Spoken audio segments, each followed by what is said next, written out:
Hey everyone, Melting Man 234 here with another Archie Sonic review. Today we'll be looking at Sonic In Your Face, the first Sonic comic special that was released on October of 1994. And we see on the front cover that Tails and Sally are at some kind of Sonic amusement park with a fancy looking roller coaster. Maybe they're at some kind of canceled attraction ride at Sega World at Sydney. Well, let's begin with the first story, The Quest, or Princess Sally's Crusade, Conclusion. We open in Knothole at the training room where Sonic is about to knock out Sally, but she manages to dodge the attack just in time. And all the Sonic fangirls screamed in anger that day. It turns out that Sally hasn't been herself recently because of these recent events, such as the mysterious orb and Julia's death. Her Aunt Rosie comes in to inform Sally about some personal matters that need to be taken care of, as she leads her to a room that contains what's left of Julia's belongings, and they now belong to her as stated in her will. Within these belongings she finds a hope chest for Sally's wedding, a vest, a picture of her father, and a mysterious scroll that contains a map to a certain location. Sally finds all of this to be too overwhelming for one night, and decides that she'll look through the rest of it tomorrow. But during that same night, the mysterious orb starts to glow brightly, which awakens Sally as she heads toward the light to see that the orb has transformed itself into a small handheld computer named Nicole, as she greets Sally as a friend. Their conversation also wakes the other Freedom Fighters to see the handheld device. Sonic doesn't trust the machine and suggests they should get rid of it, but Sally states that she is staying, saying that everybody needs a friend, even if it's a computer program made out of ones and zeros. The next day, Sally finishes reading the scroll and finds out that in order to finish her quest to become one with the soul, or whatever it said, is that she will need to travel into the Forbidden Zone to reach quest's end. Since it's a dangerous mission, she decides to go alone, with the exception of Nicole, only to find out that her friends are one step ahead of her and are ready to go with her into the Forbidden Zone, because as she said before, everyone needs a friend. And the moral to this issue is, friendship is magic! Boo! Ah, shut up. Anyway, the Freedom Fighters head to the Forbidden Zone, only to find the place crawling with SWAT bots as they notice the Freedom Fighters coming. Sally manages to blind their sensors with some paintballs, while Sonic knocks them out of the way to clear a path. And so the team enter the caverns of the Forbidden Zone, only to be greeted by a robotic Cyclops called a Mechanoid. Sonic tries to take it down, but is proven to be too powerful to be defeated by a Sonic Spin. So Sally pulls out Nicole for some information about the monster, as she states that the monster can sense its prey by their motion, which gives Sonic an idea by doing the thing he dislikes the most. Nothing! So the team just stand there for a while, which causes the Mechanoid to go back into sleep mode, since it can't detect any movement.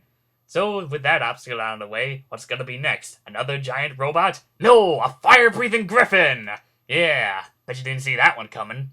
This time, Tails tries to take it down, only to be knocked out by its tail. Oh, the irony. So while Sonic tries to take it down, Tails notices a plaque that states that whoever pulls out this sword shall defeat the beast. So using all of his strength, Tails manages to yank the sword out of the stone, which in turn defeats the griffin and crashes to the ground. Well, I'll say this much, Tails might be young, but it's a good thing he knows how to read. So the Freedom Fighters are coming close to the end of their journey. But there is one more obstacle that they must cross, going against a two-headed monster guarding the doors to Quest's end. So, with the help of Nicole, it turns out that the beast is an ancient creature called a Polysaurus Rex. One head tells the truth, and the other one tells a lie, and one door leads to Quest's end, while the other door leads to certain doom. It is pretty tricky since nobody knows which head is which and which door leads to what. So Sally asks one head to ask the other head which door leads to Quest's end. A bit odd, but it's better than just going, eeny, meeny, miny, mo. Amused by her question, the beast says that the other head suggests that they should take the door on the left. So they're about to go to the left, but Sally says that they'll be taking the door on the right. Because if the left door is the real one, then the beast would have truthfully told them. Either that, or maybe he was just bluffing. They take the risk of choosing the door on the right, and inside they find Quest's End. Inside is a box containing a scroll with the words written by Julia. How she was able to get past all three obstacles in the Forbidden Zone and place it in there, I'll never know. At first she doesn't understand it, so the scene cuts to the future, where Sonic and Sally are married, they have kids, Sally's father is rescued, and that Rotor recreates Nicole and sends it back in time to help their past selves. Sally is sad about this, but still remembers the words on the scroll that kept their spirits up. To thine own self be true. So yeah, be true to yourself and keep moving forward, or whatever it was that Shakespeare wrote. Now for the next story, Tails' Tallest Tale.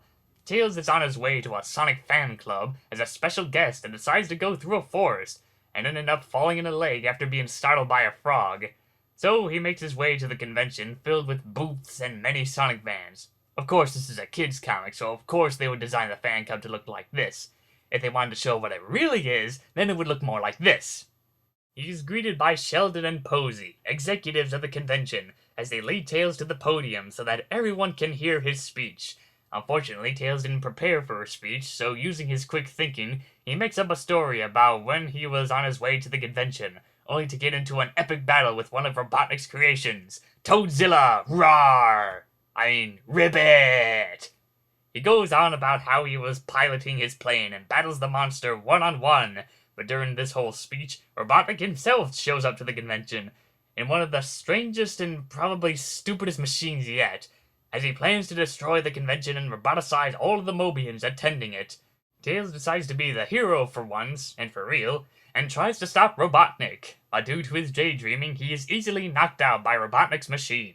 But it looks like Tails isn't the only one that has the nerve to stand up against Robotnik, cause Posey tries to tell him off as she is about to be squashed by the mech. So after recovering from his fall, Tails decides that since he can't defeat Robotnik with force, he decides to put his mind to the test. By reversing the flow of his spinning tails, he spins his whole body around, making it hard for Robotnik to grab him, as well as making him dizzy, which leads him to losing his balance, and falls to the ground with a wrecked mech. Never thought I would say that.